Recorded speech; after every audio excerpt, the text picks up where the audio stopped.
Personality जिस तरह की है या जिस तरह के एनवायरनमेंट में, he will see other children as well, but he will try to engage with other children. आप कोई चीज़ कर रहे होंगे, he will try to engage with you. So children are very social as compared to adults most of the time. इसी तरह communication की बात आती है, ठीक है, बच्चों की obviously when they are developing speech, तो वो उनकी वर्बल कम्युनिकेशन जितनी होती है, वो जितनी चीज़ें वर्बली कम्युनिकेट कर सकते हैं, दे कम्युनिकेट वर्बली. बहुत सी दफ़ा में डिपेंडिंग अपॉन द एज उनकी कम्युनिकेशन जो है वो नॉन वर्बल होती है, वो हर दफ़ा आपको बोल के नहीं बताते. For example, if there is a new born, वो he can not speak, he can not do anything. The only way to communicate for him is crying. वो रोता है और उससे हमें पता चलता है कि उसको भूख लग रही है, उसका पैम्पर चेंज करना है, उसका ये करना है, उसका वो करना है. हमें नहीं, बेसिकली मदर्स को पता चलता है कि ये सब करना है. इसी तरह जब जैसे जैसे बच्चा ग्रो हो रहा होता है, वो उसके इमोशंस डेवलप होने लगते हैं. क्राइंग से आगे बढ़ के वो अपना एंगर दिखाना शुरू करता है टू शो कि मुझे कोई चीज़ पसंद नहीं आ रही. जैसे जैसे उसके पास वर्ड्स आते जाते हैं, वो वर्ड्स के साथ बताता जाता है, वो पॉइंट करना शुरू कर देता है कि मुझे ये चीज़ चाहिए, ये चीज़ चाहिए. उसने सेल फ़ोन का तो खैर बच्चों को पता ही होता है पैदाइशी तौर पे, लेकिन अगर टिश्यू बॉक्स है, उनको नहीं पता कि ये क्या है, they want to explore it. वो हमें पुल करेंगे, हमारी तरफ देखेंगे, इशारा करेंगे कि मुझे ये चीज़ दिखाओ, ये क्या है. जनरली ऑटिज़म में जो एक सिंपलेस्ट अमूमन जो एक चीज़ कही जाती है वो क्या होती है कि वो ये कहते हैं कि एक तरह से आपको वो बच्चों को when you are observing them you will find them as if they are in their own world. Interaction की बात आती है, they will not be interested in any sort of interaction at all. उसमें एक अमूमन एक फर्दर डायग्नोस्टिक क्राइटेरियाज में एक चीज़ आती है जिसको हम बाज़ औक़ात कहते हैं स्ट्रेंजर एंजाइटी. मतलब lot of times we see in the clinic कि आप बच्चे को कहते हैं कि अच्छा मेरे साथ ज़रा दूसरे कमरे में चलो, मैंने आपका वो करना है, so he will just resist and fall back to his parents, कि उसको पता है कि ये मेरा कंफर्ट जोन है, this is a stranger, I can not go with him. Lot of times with children who are having autism, उनको कोई फ़र्क नहीं पड़ रहा होता कि कौन उनको कहाँ लेके जा रहा है, क्या नहीं है, they will just walk over with you. Plus interactions में भी lot of times parents start noticing these things कि एक बच्चा जो है, मैं उसको, मदर कहेंगी कि मैं उसको गोद में उठाती हूँ, मैं उसको कडल करती हूँ, he does not look at me, ना वो मेरी तरफ देखता है, ना वो मुझे आगे से रेसिप्रोकेट करता है. बहुत सी दफ़ा में बच्चे सोशल इंटरेक्शंस में टच एवर्सिव होते हैं कि बजाय इसके कि वो जब मदर उनको हग करना चाह रही हैं तो they will just run away और स्टार्ट शाउटिंग और थ्रोइंग अ टेंट्रम. तो वो जो एक बेसिक सोशल इंटरेक्शन होता है उसमें हमें वो नज़र आ रहा होता है कि there is something not going right.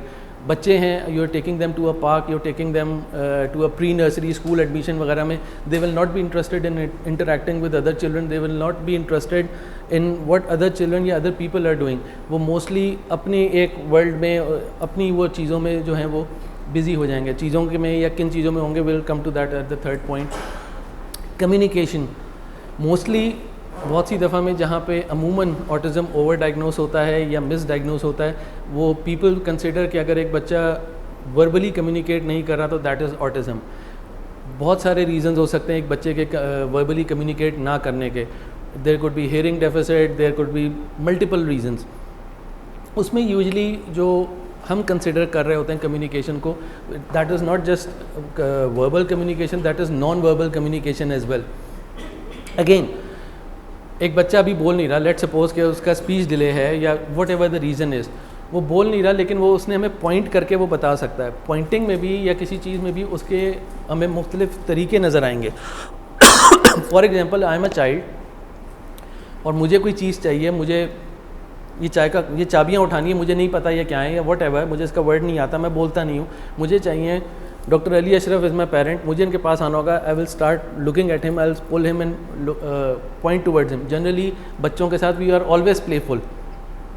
वो आगे से मुझे चाइल्डली हैंडल कर रहे हैं, ही स्माइलिंग, क्या चाहिए मेरे बच्चे को, क्या चाहिए, I am reciprocating, I am showing my emotions towards him, I am smiling, I am understanding what he is trying to do and I am just pulling him कि नहीं मुझे ये चाहिए. So he gave me the keys, I clapped, मैं खुश हुआ, जो भी हुआ, आई हग्ड हिम बैक, जो भी मैंने अपने इमोशन दिखाए एंड वेंट ऑन. यूजली जहाँ पे हम नॉन वर्बल कम्युनिकेशन की बात करते हैं, usually children who are suffering with autism, उसमें इट्स जस्ट अ रूटीन. उनको एक अगर तो ये आइडिया है कि this is my caretaker. बहुत सी दफ़ा में उनको ये भी आइडिया नहीं होता कि मुझे किसके पास जाना है. I will just come over to doctor Ali Ashraf, मैंने उनका हाथ पकड़ा, not looking at him and I just pulling him. कोई उनको एक मेरे साथ जो कहते हैं ना कि एक कनेक्शन सा फील नहीं हो रहा है. इट्स जस्ट दैट कि आई एम कमिंग और I am asking him to fulfil my requirement.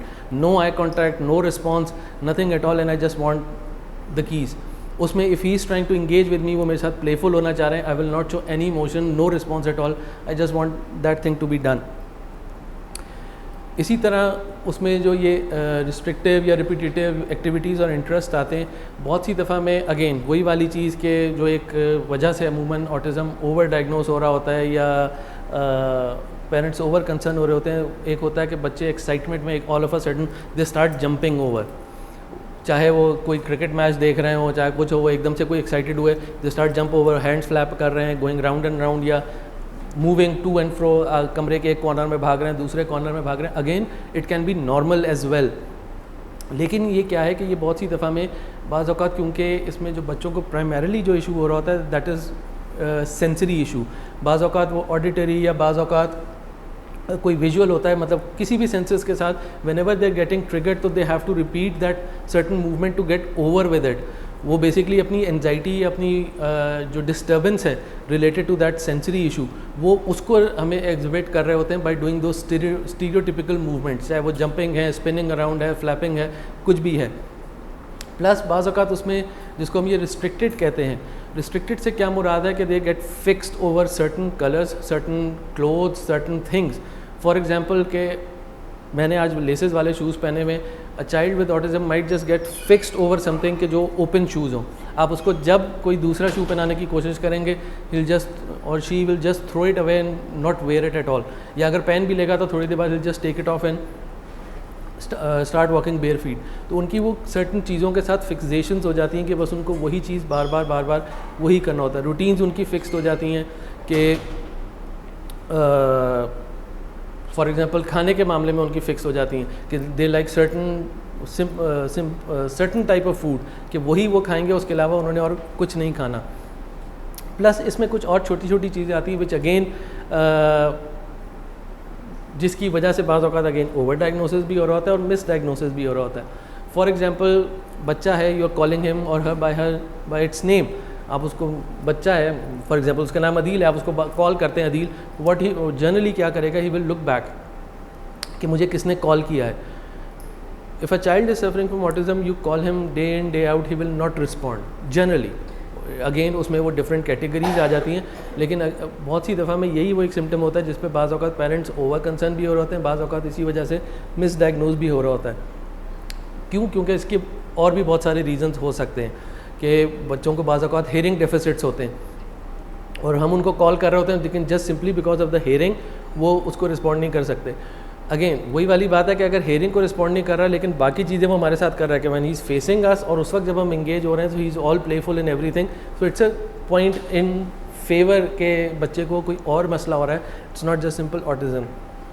So again diagnostically it's very easy to diagnose any child as autism, लेकिन as you spend more time and you see more and more children and you basically try to rule out autism, you actually get to understand a feeling कि बहुत सारी चीज़ें बच्चों में normal भी होती हैं, उनका नॉर्मल पार्ट ऑफ डेवलपमेंट भी हो सकता है. बहुत सी दफ़ा में वो अपना उनका क्या कहते हैं कि वो कोई डिसऑर्डर भी हो सकता है, not necessarily autism, there can be many other things. Generally autism की जो एज ऑफ डायग्नोसिस कहते हैं वो कहते हैं 30 months ऑनवर्ड्स है.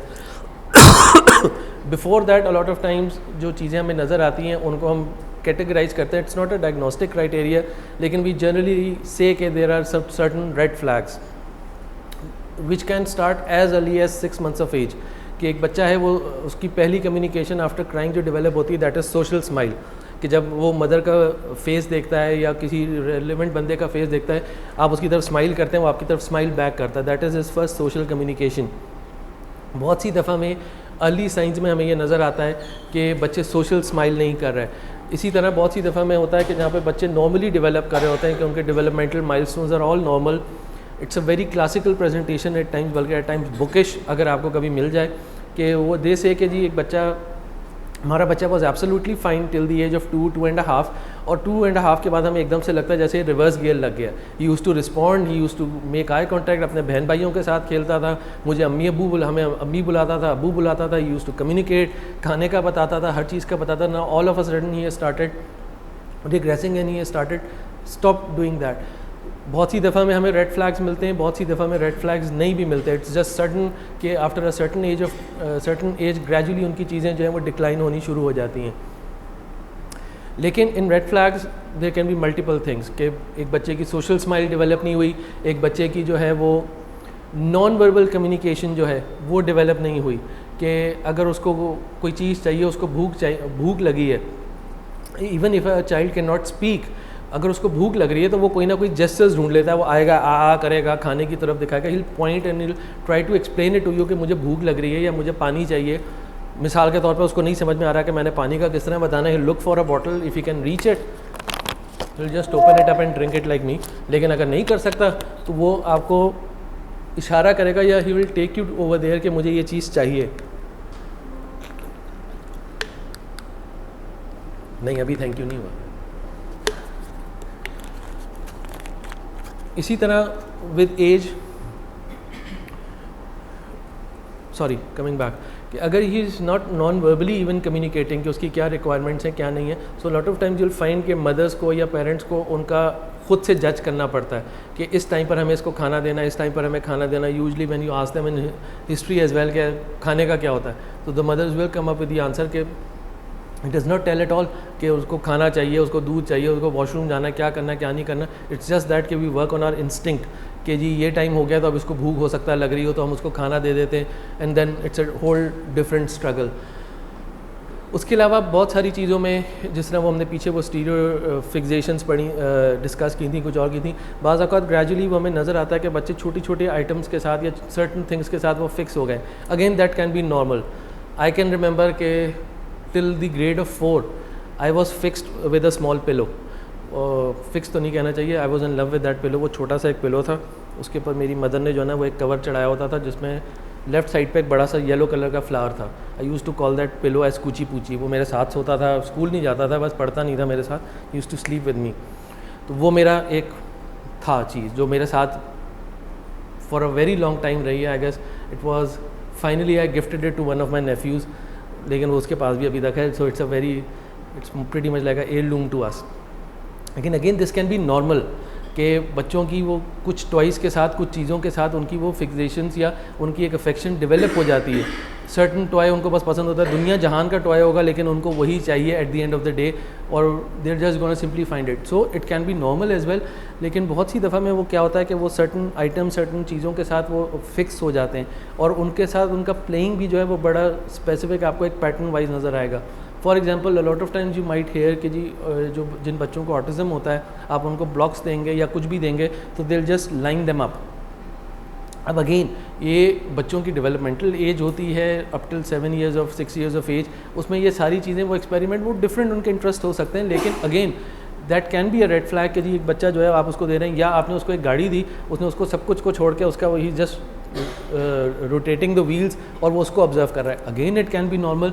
लेकिन a lot of times certain things के जहाँ पर आपको ये नज़र आ रहे होते हैं कि बच्चा जो है वो थोड़ा सा डिफरेंट हो रहा है। 5-10 मिनट्स, आधा पौना घंटा खेल लिया, लेकिन डे इन डे आउट हर एक बच्चा जो है वो एक ही चीज़ के साथ उसी को ऑब्जर्व कर रहा है, plus the way they are observing it. अब मिसाल के तौर पर अगर मुझे कोई ये चीज़ आज पकड़ाता है and I am seeing it for the very first time, I just grab it, look around कि अच्छा क्या है क्या नहीं, अच्छा ये की थोड़ी सी इस तरह की है, दैट्स इट। बहुत सी दफ़ा में बाज़ औक़ात क्योंकि ऑटिज़म जिन बच्चों को होता है उनके सेंसरी इशूज़ भी होते हैं, तो you will find them observing them very differently, कि वो अपने कॉर्नर ऑफ द आई से देख रहे होते हैं, अजीब तरीके से देख रहे होते हैं, या इफ़ दे नॉट इंटरेस्टेड वो उस पर आपको कुछ भी शो नहीं करेंगे। One of the most important चीज़ जो अर्ली रेड फ्लैग्स में नज़र आती है और जो जहाँ से प्रॉबेबली पेरेंट्स जो हैं वो अलार्म होना शुरू होते हैं, वो यूजली 2-3 चीज़ें हैं। एक कि बच्चों का रिस्पॉन्स नहीं आता, they are calling them by name, they are not responding, even if they respond तो they are not making eye contact with the parent या person who is taking care of them. कि अगर वो सामने आ भी जाते हैं तो वो आई कॉन्टैक्ट नहीं कर रहे हैं, वो they can not make up कि वो एक्चुअली देख किधर रहे हैं या क्या कर रहे हैं।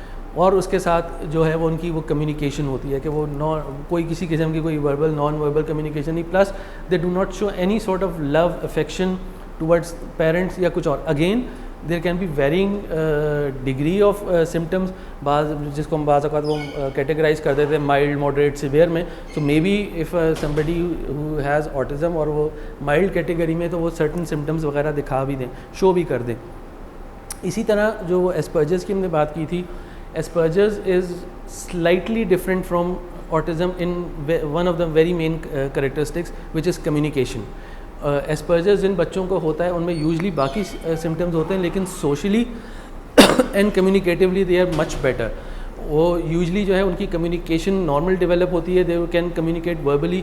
उसमें हाँ अलबत्ता ये ज़रूर होता है कि जिसको हम वो कुछ कहते हैं ना कि उनकी रिपीटेटिव स्पीच हो सकती है, जिसको हम बाज़ औक़ात इकोलेलिया कहते हैं, वो हो सकता है. इकोलेलिया क्या होता है कि आपने पूछा आपका नाम क्या है, वो आगे से कहेंगे आपका नाम क्या है, आपका नाम क्या है, आपका नाम क्या है, मेरा नाम अदील है. तो a few times they can do this, लेकिन they can interact with you.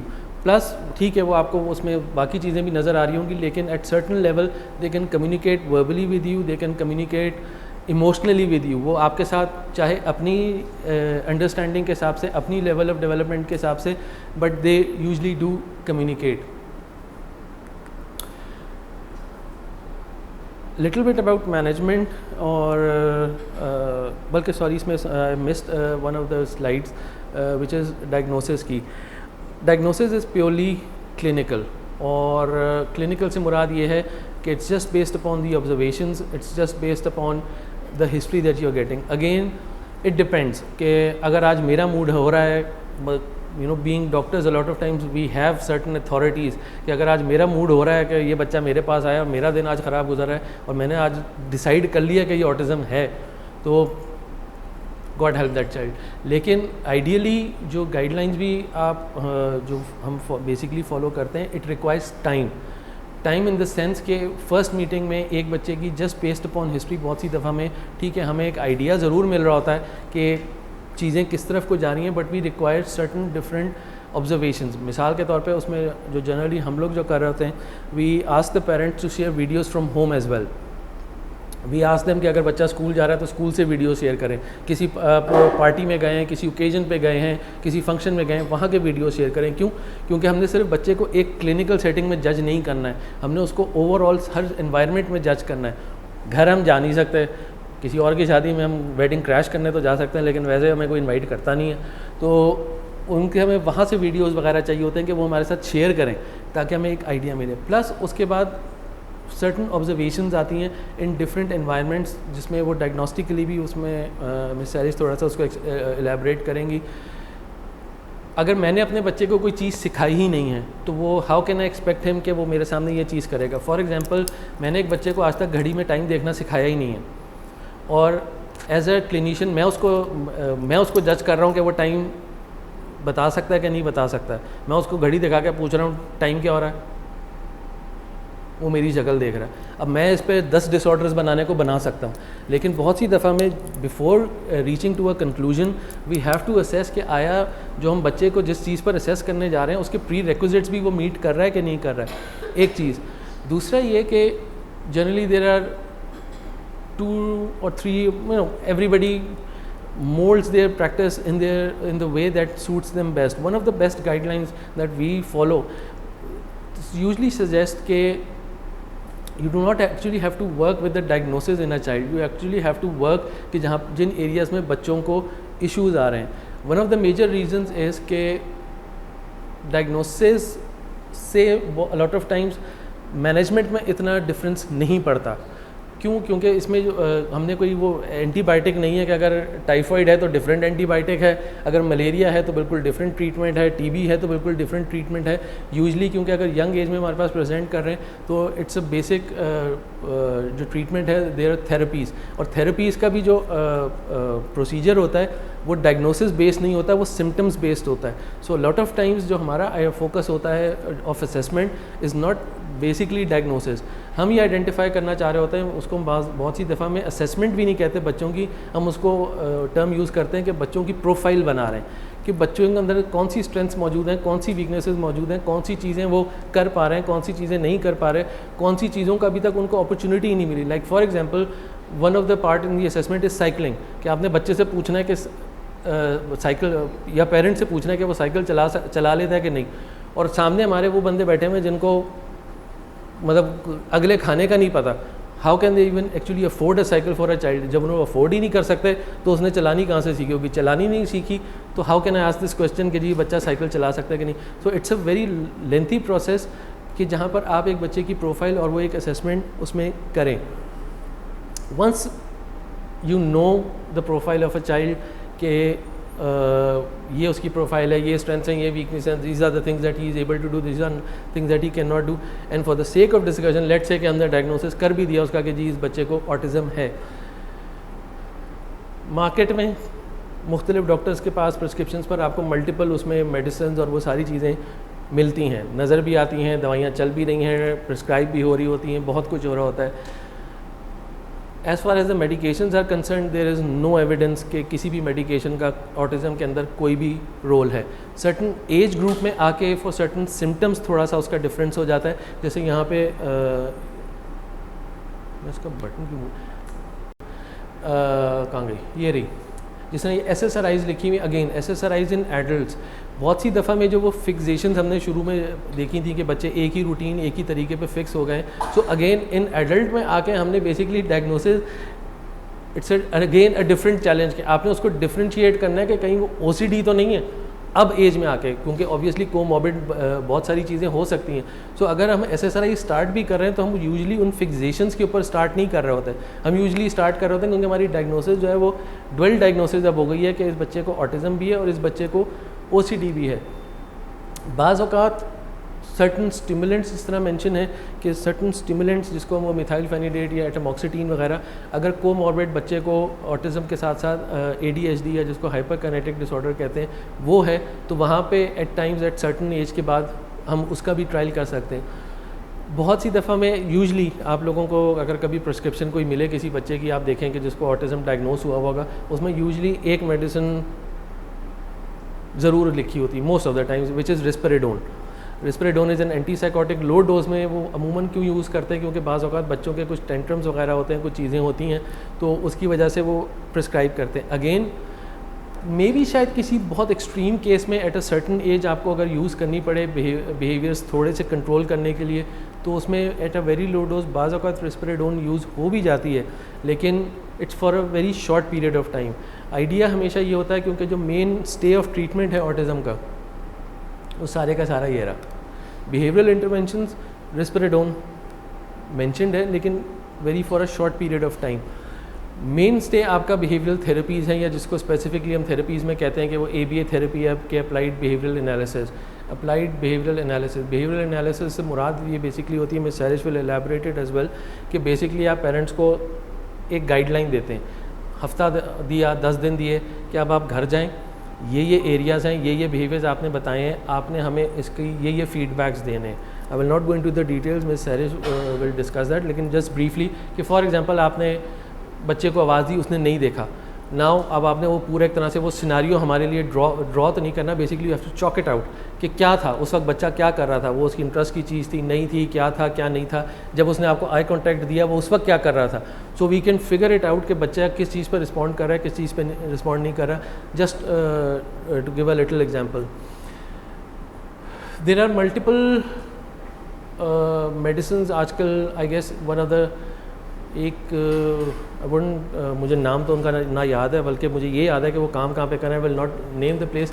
One of the trials is going on in Multan as well, somebody is doing it folinic acid के साथ। You might come across somewhere के जहाँ पे वो आप पढ़ेंगे कि जी ऑटिज़म के लिए जो है वो folinic acid, there is a difference. There are certain trials that are going around the world, लेकिन वो ट्रायल्स के तौर पे दे आर नोन के ये ट्रायल्स हो रहे हैं फोलिनिक एसिड के कि उसका ऑटिज़म में कोई रोल है कि नहीं है। Unfortunately what I have come across here in Multan, वो folinic acid as a treatment उसको दे रहे हैं। So it's not a treatment, a lot of things are still under studies.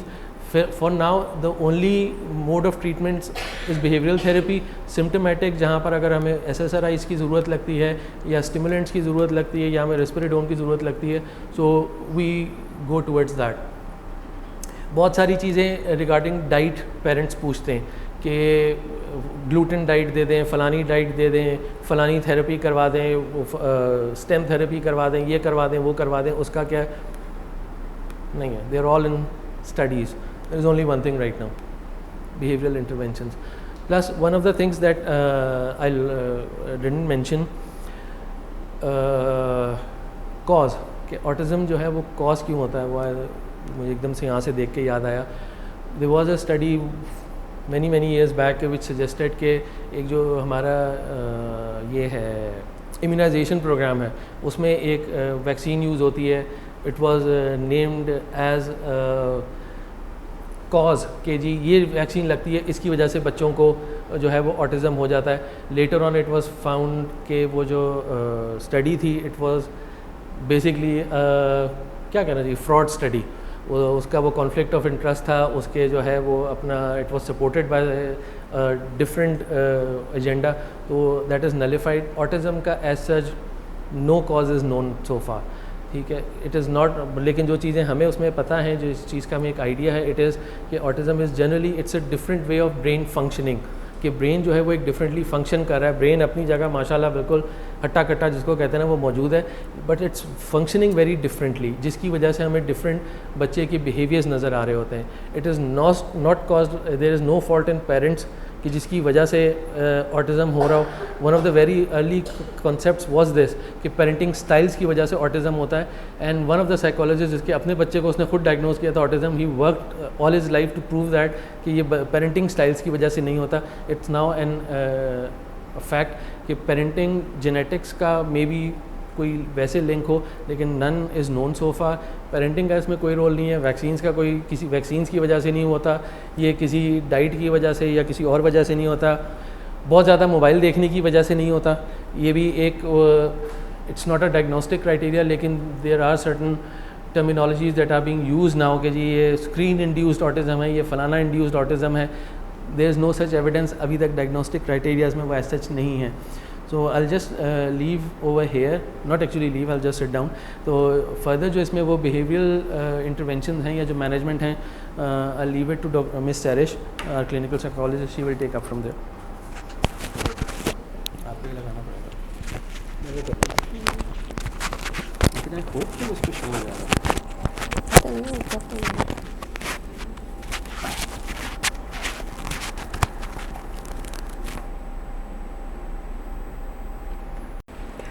Assalamu alaikum. My name is Sehri Saeed.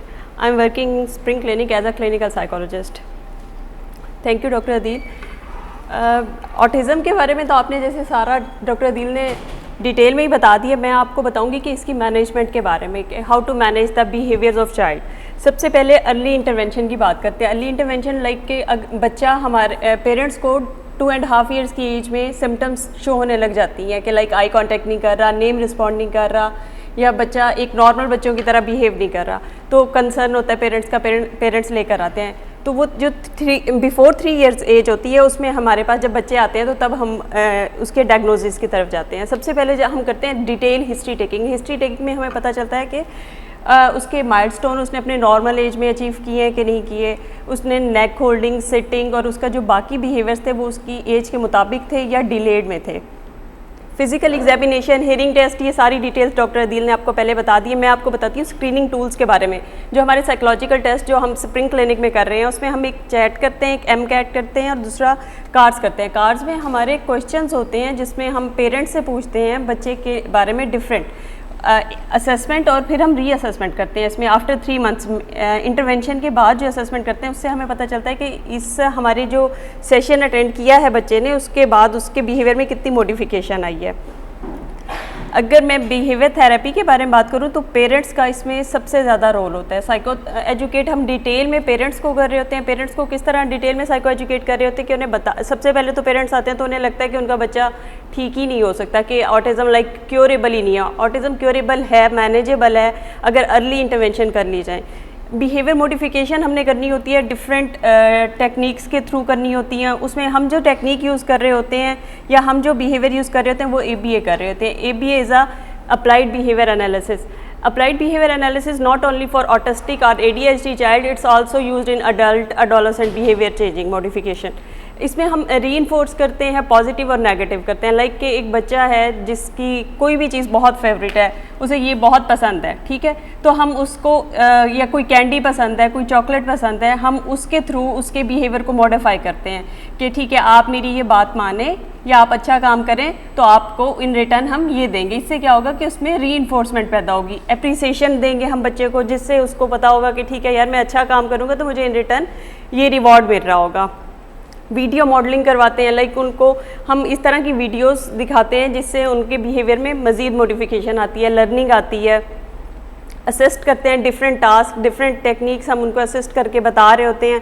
Like जैसे वो हमारे पास session में बच्चे आते हैं तो हम उनको डिफरेंट एक्टिविटीज़ करवा रहे होते हैं, पेगबोर्ड्स करवा रहे होते हैं और उनको सिखा रहे होते हैं, और वही सारे टास्क हम पेरेंट्स को बता रहे होते हैं कि घर में भी उन्होंने सेम इसी तरह लर्निंग करनी है।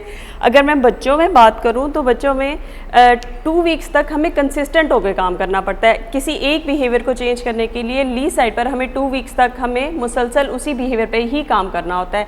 आफ्टर 2 वीक्स हम देखते हैं कि उसमें कितना डिफरेंस आया है। फॉर एग्जांपल कि अगर हम स्क्रीन टाइम के लिए मना करते हैं घर वालों को कि आपने बच्चे को मोबाइल नहीं देना, तो इट्स मीन कि घर में कोई और भी नहीं देगा। लाइक अगर फादर नहीं दे रहे तो मदर भी नहीं देंगी, और उसके लिए भी हम एक टाइम को लिमिटाइज कर देंगे कि 30 मिनट्स हैं जिसमें आप इसको जंक्स में दे दें। क्यों, बच्चे की एक आदत होती है, अगर आप एकदम सारा दिन के लिए बंद कर देंगे तो उसने तो टेंट्रम शो करना ही है। तो हमने उसका पूरा एक डे प्लान कर देना है और उस डे प्लान के मुताबिक बच्चे को लेकर चलना है।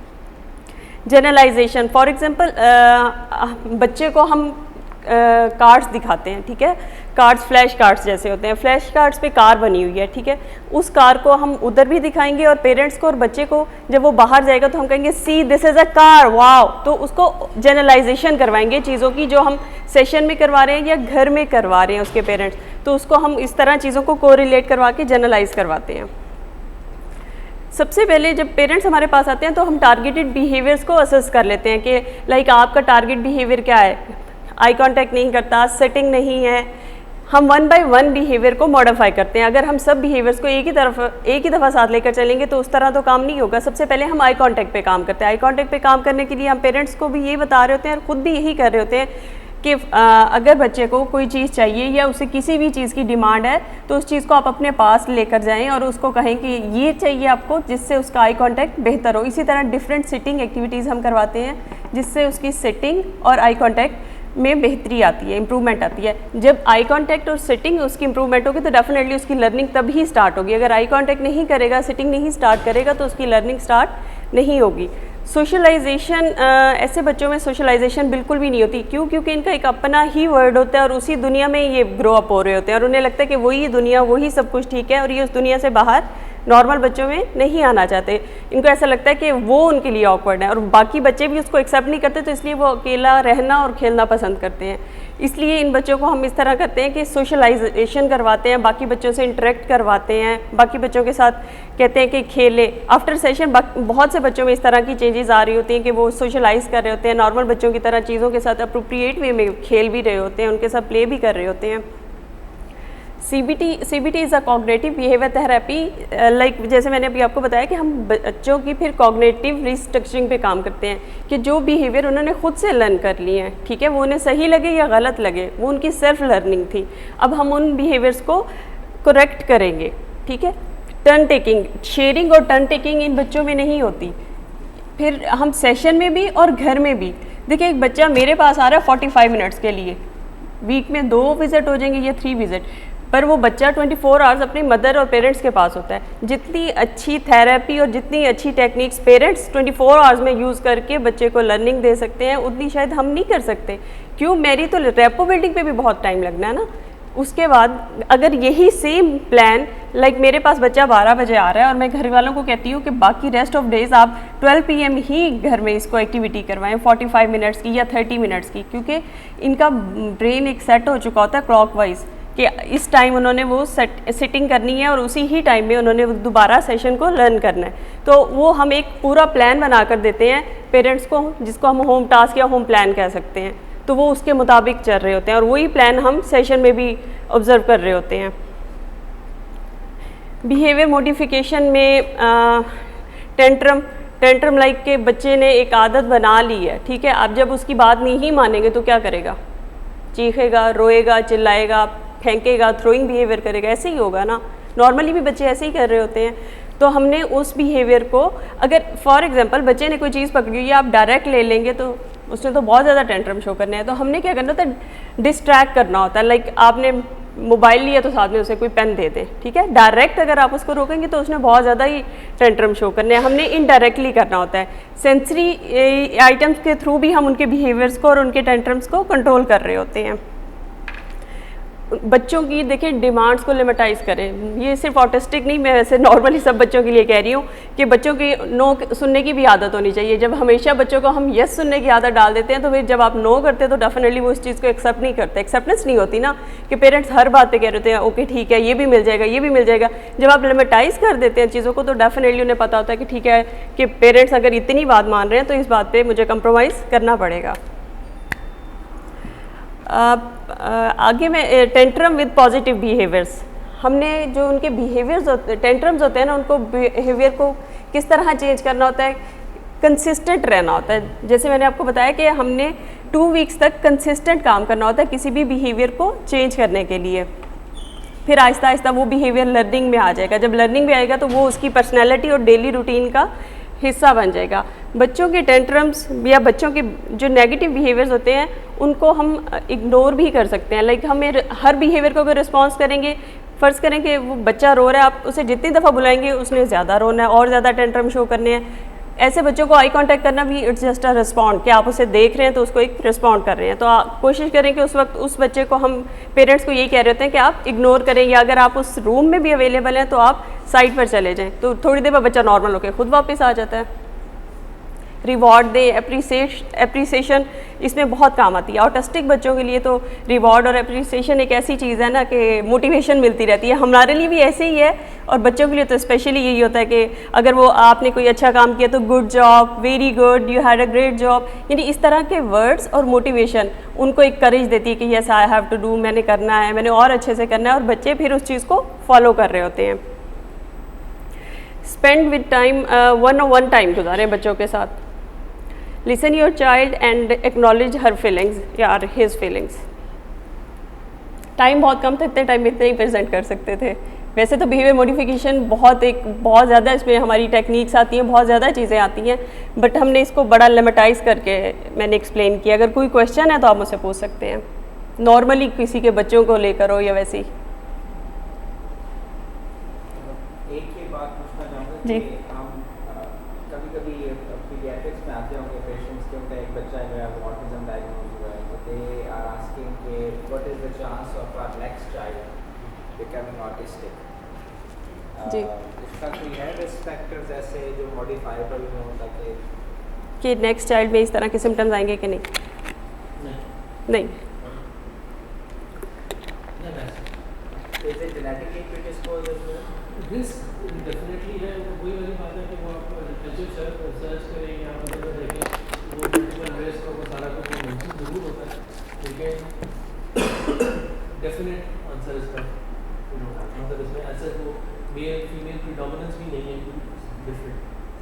लेकिन जिस तरह आपको मॉडिफिकेशन की बात कर रहे हैं ना सर्च के, जब हम उनसे क्या हम ये चीज़ ट्राई करके देखें, ये चीज़ ट्राई करके देखें। And there is no like pre-pregnancy or post-pregnancy diagnostic, nothing. और वैसे भी बॉयज़ में इसकी डायग्नोसिस ज़्यादा है एज़ कम्पेयर गर्ल्स। जो पेरेंट्स काफ़ी ज़्यादा उनके जो आगे बच्चे हैं उनमें ऑटिज्म के चांसेस होते हैं, क्या ये सही? अगेन वही वाली बात है कि सर्टन लिटरेचर में सर्टन चीज़ों में मुख्तलिफ चीज़ों पर कहते हैं तो इसके चांसेस हैं, इसका ये है, तो डेफिनेटली किसी चीज़ के लिए वो कहना जाना वो मुश्किल है। जिस तरह मतलब अगर किसी एक हमें ओवर अ पीरियड हमें हिस्ट्री में एक आइडिया है कि पेरेंट्स की एज 40+ है तो उसमें रिस्क ऑफ डाउन सिंड्रोम बढ़ जाता है, वो हमें वो स्कैन्स में भी हमें नज़र आ जाता है।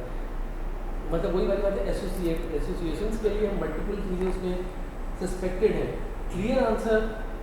लेकिन एक है कि न्यूरोकोटिनियस डिसऑर्डर्स हैं, उसके साथ इसकी एसोसिएशन है ऑटिज्म की, जैसे ट्यूबरस स्क्लेरोसिस के साथ है, उनमें हमें पढ़ा था कि ऑटिज्म